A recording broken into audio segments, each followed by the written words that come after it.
ನಮಸ್ತೆ ವೀಕ್ಷಕರೇ. ಶಿವನ ಪ್ರಮುಖ ಅವತಾರಗಳು ತಿಳಿಸ್ಕೊಡ್ತೀನಿ. ತಪ, ತಪಸ್ಸು, ಜ್ಞಾನ ಮತ್ತು ತ್ಯಾಗದ ಪ್ರತಿರೂಪ.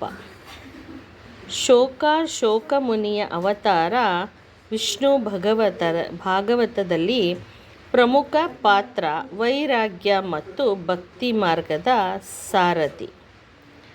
ಧೂರ್ವಾಸ ಕೋಪಿಷ್ಠ ಮುನಿಯೋಗಿ ಪ್ರಸಿದ್ಧ. ಶಿವನ ಕೋಪಶಕ್ತಿ ಮತ್ತು ಶಾಪ ಪ್ರದಾನದ ತತ್ವವನ್ನು ವ್ಯಕ್ತಪಡಿಸುವ ಅವತಾರ. ಅಶ್ವತ್ಥಾಮ ಮಹಾಭಾರತದಲ್ಲಿ ದ್ರೋಣಾಚಾರ್ಯರ ಪಾತ್ರನಾಗಿ ಜನಿಸಿದ ಅವತಾರ.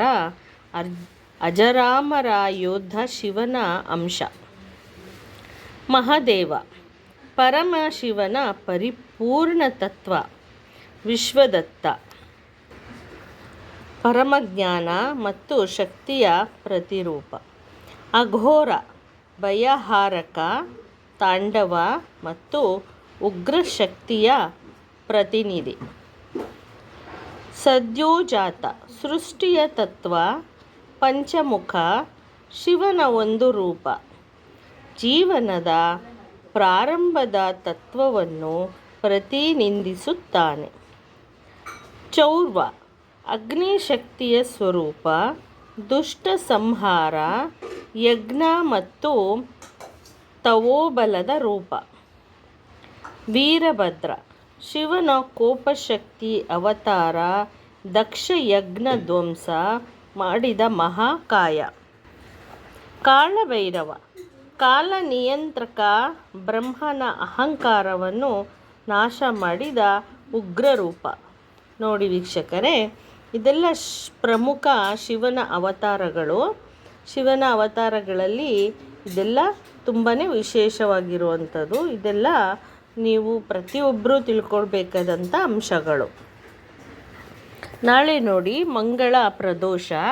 ಇವತ್ತು ಏಕಾದಶಿ, ನಾಳೆ ಮಂಗಳ ಪ್ರದೋಷ ಆಗಿರೋದ್ರಿಂದ ತುಂಬ ವಿಶೇಷವಾಗಿರುವಂಥ ದಿನ ನಾಳೆ.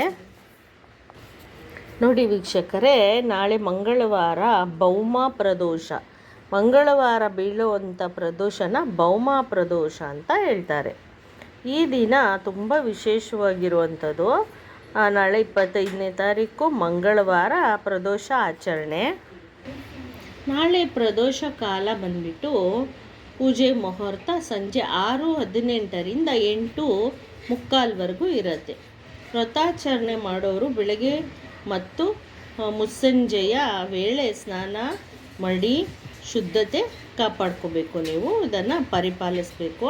ಪ್ರದೋಷದ ದಿನ ಶಿವನ ಆರಾಧನೆ, ಶಿವನ ಪೂಜೆ ಹಾಗೂ ಶಿವನ ವಿಶೇಷವಾಗಿ ಉಪಾಸನೆಗಳನ್ನೆಲ್ಲ ಮಾಡುವಂಥದ್ದು. ನೋಡಿ, ನಾಳೆ ಅನ್ನದಾನ, ವಸ್ತ್ರದಾನ ಮಾಡೋದು ತುಂಬ ಒಳ್ಳೆಯದು. ಶಿವಾಲಯಕ್ಕೆ ಹೋಗಿ ದೀಪದಾನ ಮಾಡಿ. ಶಿವಪುರಾಣದ ಪ್ರಕಾರ ಶಿವವ್ರತ ಮಂಗಳ ಗ್ರಹದ ಪ್ರಭಾವವನ್ನು ನಿವಾರಿಸುತ್ತದೆ. ಯಾರ್ಯಾರಿಗೆ ತುಂಬಾ ಮಂಗಳ ದೋಷ ಇರುತ್ತೆ ಅಂಥವರೆಲ್ಲ ನಾಳೆ ಭೌಮ ಪ್ರದೋಷನ ಮಾಡ್ಕೊಳ್ಳಿ. ಸಂತಾನ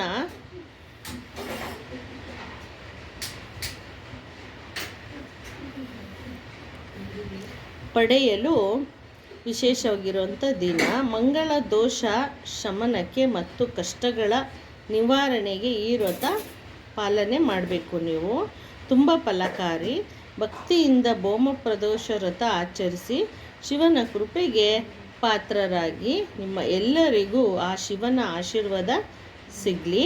ನೋಡಿ, ನಾಳೆ ಪ್ರದೋಷ ಇರೋದ್ರಿಂದ ವಿಶೇಷವಾಗಿ ಮಂಗಳನ ಪೂಜೆ ಮಾಡಿ ಮತ್ತು ಮಂಗಳನ ಅನುಗ್ರಹ ನಿಮಗೆ ಸಿಗುತ್ತೆ.